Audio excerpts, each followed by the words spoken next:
चीन ने कहा, हम यूरोप को जीत हासिल नहीं करने देंगे। फिर क्या था, जिस नायरा एनर्जी पर यूरोपियन यूनियन ने प्रतिबंध ठोके थे, उससे चीन खुद तेल खरीदता नजर आ रहा है। और ये यूरोपियन यूनियन के मुंह में तमाचा है, जो ये सोच रहा था कि भारत को इससे आसानी से रोक लेंगे। लेकिन सारी चाल यहाँ उल्टी पड़ चुकी है। वेस्ट भारत को घुटनों पर लाना चाह रहा था, हमारी रिफाइनरी बंद करवा रहा था, हमारे किसानों को महंगा खाद खरीदने पर मजबूर कर रहा था। लेकिन अब सब कुछ बदल चुका है। 4 साल की खामोशी के बाद अचानक खबर आती है कि भारत ने चीन को खास डीजल भेजना शुरू कर दिया है। और ये कोई आम डीजल नहीं है, ये वही डीजल है जो गुजरात के उस रिफाइनरी में बना है जिस पर यूरोपियन यूनियन ने बैन ठोका था। वजह साफ थी, रूस की सरकारी कंपनी यानी कि रोजनेफ्ट का 49.13% स्टेक होना। वहीं यूरोपियन यूनियन ने सोचा कि ये बैन भारत के तेल निर्यात पर चोट करेगा। लेकिन कहानी में ट्विस्ट तब आता है जब चीन ने सामने आकर कहा, यूरोप नहीं खरीदेगा, ठीक है हम खरीद लेंगे। लेकिन यूरोप को यहाँ जीत हासिल करने नहीं दी जाएगी। यानी एक सीधा संदेश, वेस्ट चाहे कितना दबाव बना ले, रूस भारत चाइना का इक्वेशन अब उनके हिसाब से नहीं चलेगा। और हमने 4 साल इसलिए भी कहा क्योंकि 2020 के गलवान इंसिडेंट के बाद से ही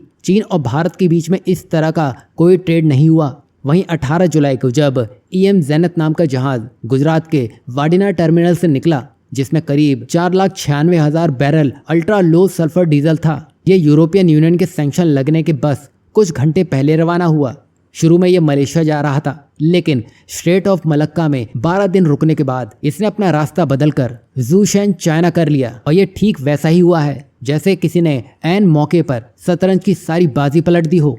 बता दें कि भारत के सबसे बड़े सरकारी बैंक यानी कि SBI भी अब नायरा के इंटरनेशनल ट्रेड और फॉरेक्स ट्रांजैक्शन नहीं कर रहा है, क्योंकि अमेरिका ने भारत के रशियन क्रूड इंपोर्ट पर 25% अतिरिक्त टैरिफ ठोक दिया है। ये सब देखते हुए अब सवाल बड़ा है कि क्या अमेरिका और यूरोपियन यूनियन की ये दबाव वाली चाल उल्टा भारत चाइना को करीब नहीं ला रही है। क्योंकि जब 2020 में गलवान का इंसिडेंट हुआ था, उसके बाद से दोनों देशों के बीच में रिश्ते कुछ ठीक नहीं चल रहे थे। लेकिन अब भारत की NSA अजीत डोभाल भी बीजिंग यात्रा पर जाएंगे और ये सब कुछ नए समीकरण का इशारा दे रहे हैं। यही नहीं, एक बड़ा खेल और सामने निकल के आया है, जहां भारत चीन से बड़ी मात्रा में यूरिया उठाने जा रहा है, जो भारतीय किसानों के लिए बहुत ही उपयोगी होगा क्योंकि ये खेती में इस्तेमाल होता है। यहाँ आपको बता दें कि भारत दुनिया का यूरिया के मामले में सबसे बड़ा इंपोर्टर है, लेकिन चीन ने सालों तक इसकी सप्लाई रोके रखी। अब सालों बाद चीन ने फिर से भारत को यूरिया बेचने का फैसला कर लिया है, और वो भी कम दामों में। ये सिर्फ एक व्यापारिक डील नहीं, बल्कि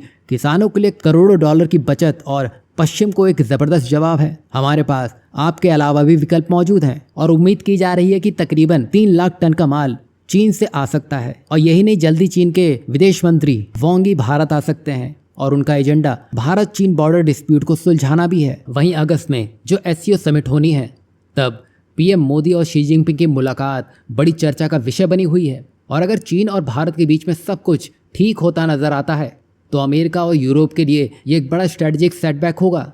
उन्हें पता है कि भारत चीन अगर एक साथ आ जाते हैं तो उनकी रातों की नींद भी उड़ सकती है। वहीं आने वाले 21 अगस्त को विदेश मंत्री डॉक्टर एस जयशंकर रूसी विदेश मंत्री सर्गी लावरोव से भी मिलेंगे। मतलब यहाँ पर कोई बड़ी डिफेंस डील हो सकती है। कुल मिलाकर ये सिर्फ एक डीजल, यूरिया या बॉर्डर की कहानी नहीं, ये भारत की बदलती ताकत की कहानी है। आज दुनिया देख रही है कि अगर भारत ठान ले तो यूरोप के बैन, अमेरिका के दबाव और दुश्मनों की साजिशें सब बेअसर हो जाती हैं। यहाँ आपको क्या लगता है, अगर रूस, भारत, चीन ये सही में साथ खड़े होते नजर आते हैं, तो क्या यहाँ पर अमेरिका और वेस्ट की हालत खराब हो सकती है? आप इसमें क्या कुछ सोचते हैं? अपनी राय जरूर दीजिएगा।